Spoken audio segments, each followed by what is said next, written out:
अस्सलाम वालेकुम। कैसे हैं आप सब? मैं ठीक हूँ, उम्मीद करती हूँ आप भी खैरियत से होंगे। तो जी आज जो है वो मैंने खाने से व्लॉग स्टार्ट किया है। खाने में हमने मूली के पराठे बनाए हैं। मूली के पराठे बच्चों को आज बना के दिए हैं क्योंकि सर्दी में मूली के पराठे भी बड़े अच्छे लगते हैं। तो ये मैं इधर मूलियों का पानी ड्रेन वगैरह करने के बाद उनको मसाले वगैरह डाल रही थी, क्योंकि आज जो है वो मुझे ज़्यादा लेट हो गई थी क्योंकि अम्मी की तबीयत बहुत ख़राब थी, तो उसको हॉस्पिटल लेके जाना पड़ गया। तो रात में उन्हीं के पास थी, तो सुबह आते आते जो है लेट हो गया। तो नाश्ता वगैरह तो बच्चों ने कर ही लिया था। तो मैं खाने के टाइम पे पहुंची तो मैंने कहा चले मैं अब खाना बना के देती हूँ। बहुत थकावट भी हो रही थी। तो आप सब ने मेरी अम्मी के लिए बहुत ज़्यादा दुआ करनी है क्योंकि इमरजेंसी उनको हॉस्पिटल में ले जाना पड़ गया था। तो हॉस्पिटल भी लाहौर में गए थे, तो काफ़ी ज़्यादा अपसेट थी रात को, और तबीयत भी मेरी भी नासाज हो रही थी क्योंकि हॉस्पिटल्स वगैरह में जागना और उधर रहना जो है कोई आसान काम नहीं होता।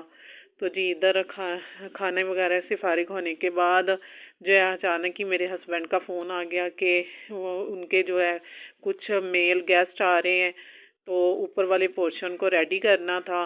तो फिर वो इतनी थकावट के बावजूद मैं आराम भी नहीं कर सकी, तो फिर ऊपर वाला पोर्शन जो है वो रेडी करने के लिए चले गए।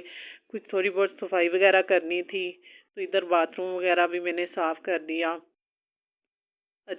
सुबह जो है वो हमारी मेड तो काम करके चली गई थी, लेकिन बाद में फिर मुझे खुद ही देखना पड़ा। मेरी आपी के बच्चे भी हमारे घर आए हुए थे क्योंकि आपी जो है, मैं सुबह के टाइम आ गई थी हॉस्पिटल में और आपी जो है वो अम्मी के पास थी, तो उनके बच्चों को भी खाना वगैरह बना के दिया। तो फिर वो मेरे साथ ऊपर वाले पोर्शन में पहुंच गए। तो इधर हमने सारे सफाई वगैरह की, पोर्शन को रेडी किया। इस बहाने से ऊपर वाले पोर्शन की भी सफाई हो गई। तो इधर बच्चे जो है वो काफ़ी एक्साइटेड हो रहे थे। साथ जाके ऊपर सारे बच्चे जो है वो अपनी इंजॉयमेंट में लगे हुए थे, और मुझे बहुत थकावट भी हो रही थी, तो लेकिन काम तो करना ही था। मैंने कहा अब सारे काम से फ़ारिग होके ही थोड़ा बहुत आराम करूँगी।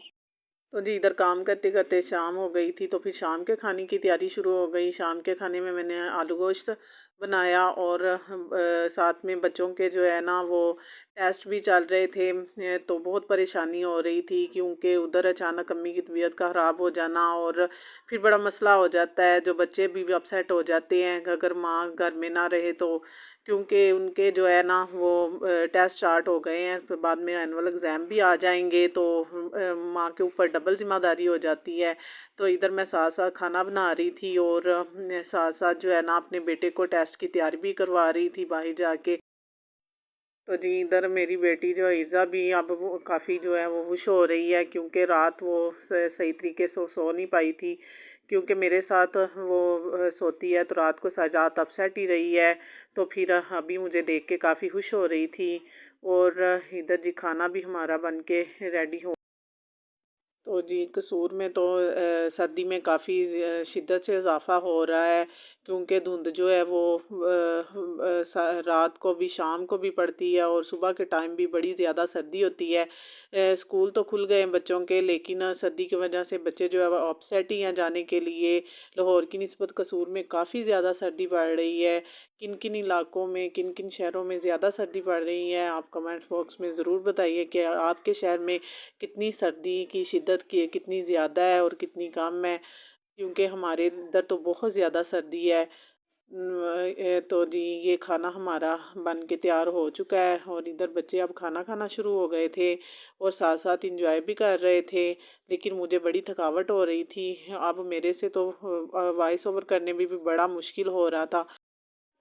तो जी अब अपने व्लॉग का एंड करते हैं। ये था मेरा आज का व्लॉग। उम्मीद करती हूँ आपको पसंद आया होगा। अगर पसंद आया तो लाइक करें, शेयर करें और सब्सक्राइब करना ना भूलिएगा। अल्लाह हाफिज़।